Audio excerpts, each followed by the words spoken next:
Patience.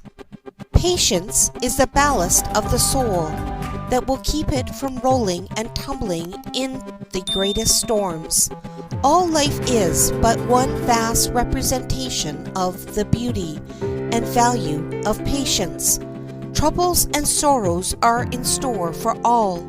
It is useless to try to escape them, and indeed, it is well we cannot, as they seem essential to the perfection and development of character into its highest and best form.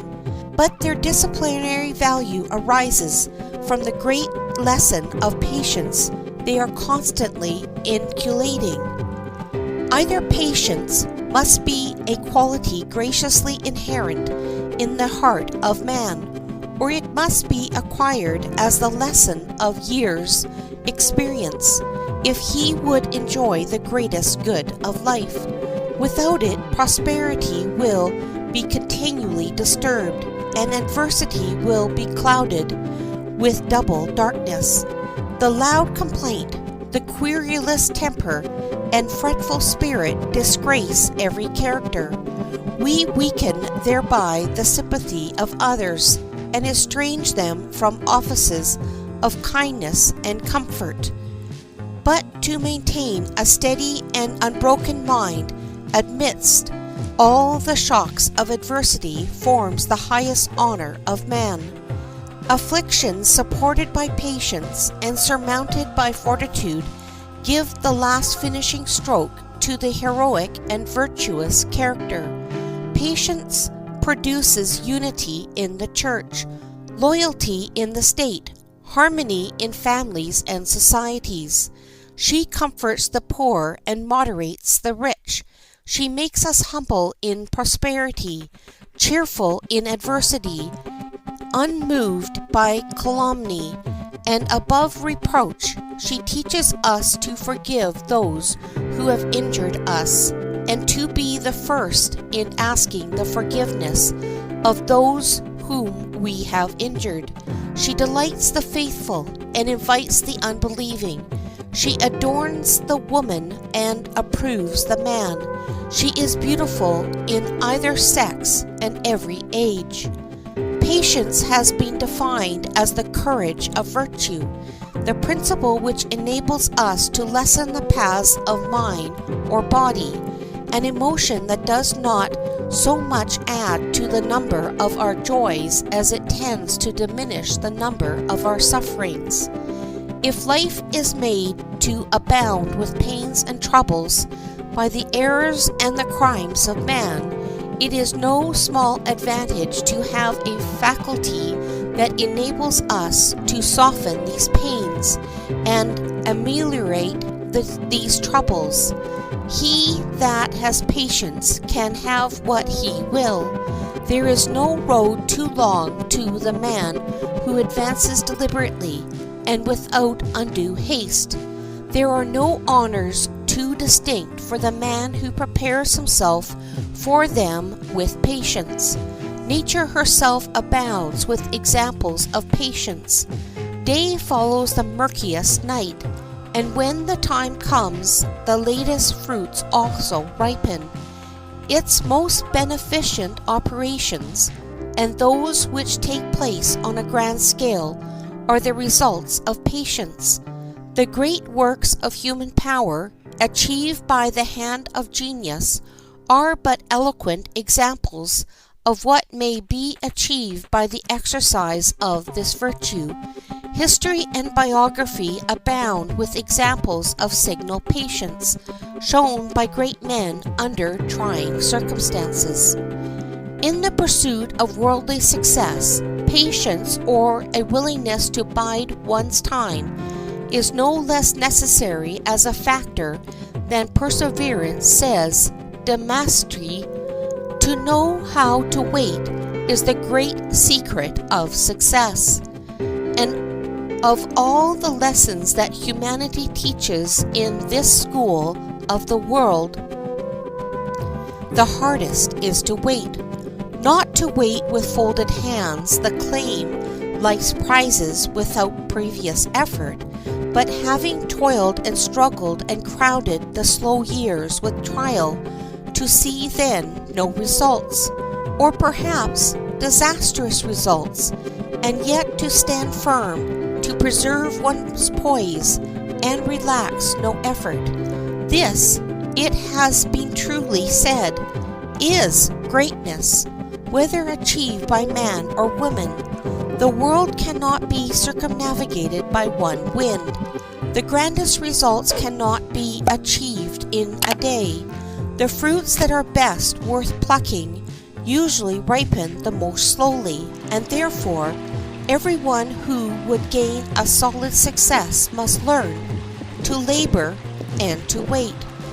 What a world of meaning in those few words!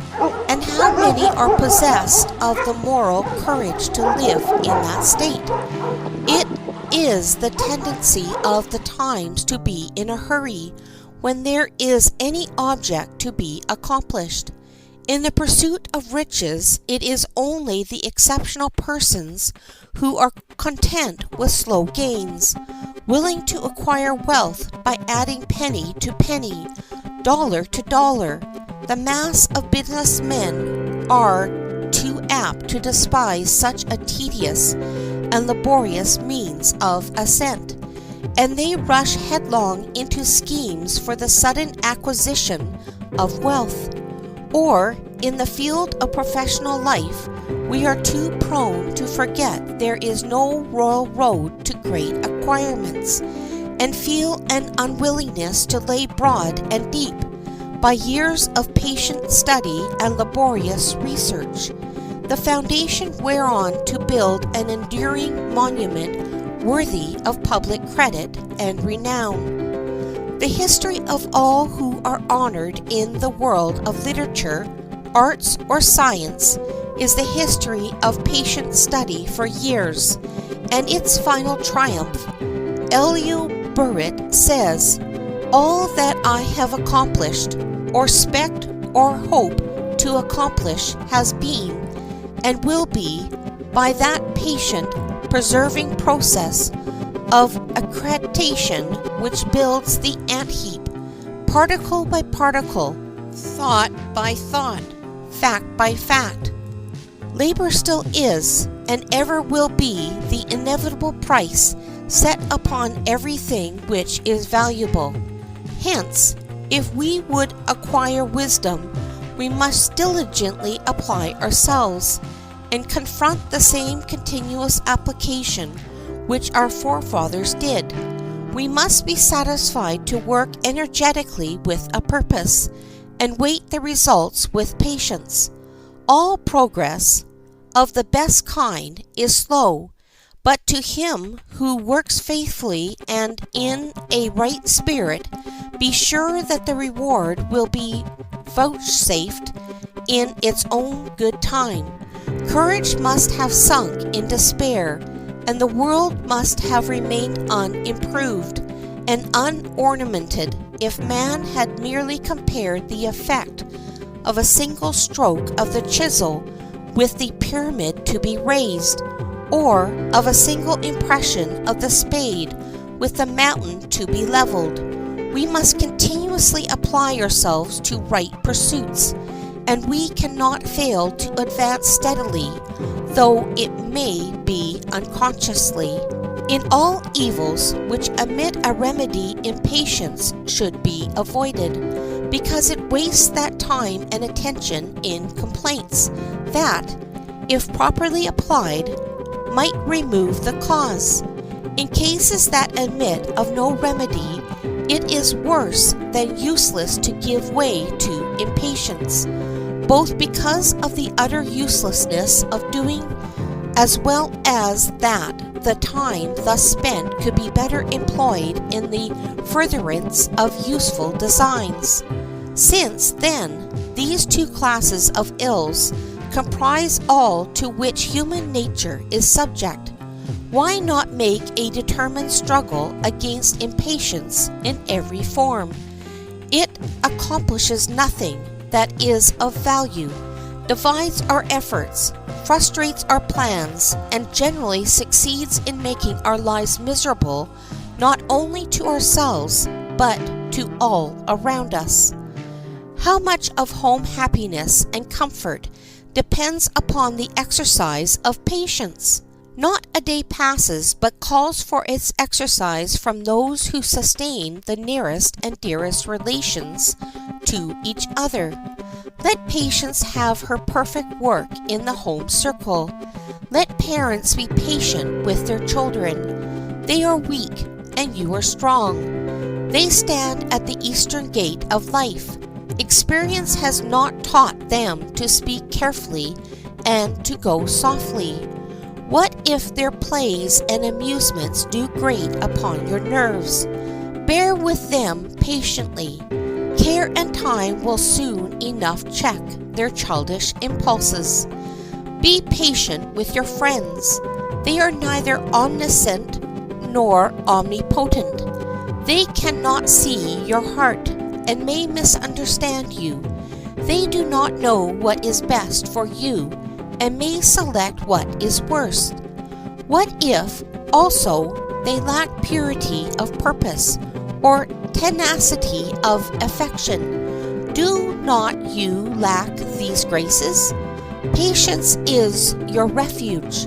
Endure and in enduring conquer them, and if not them, then at least yourself. Be patient with pains and cares. These things are killed by enduring them, but made strong to bite and sting by feeding them with your frets and fears. There is no pain or cure that can last long. None of them shall enter the city of God. A little while, and you shall leave behind you all your troubles, and forget, in your first hour of rest, that such things were on earth. Above all, be patient with your beloved. Love is the best thing on earth, but it is to be handled tenderly, and impatience is the nurse that kills it. Try to smooth life's weary way each for the other, and in the exercise of the heaven-born virtue of patience, you will find the sweetest pleasure of life.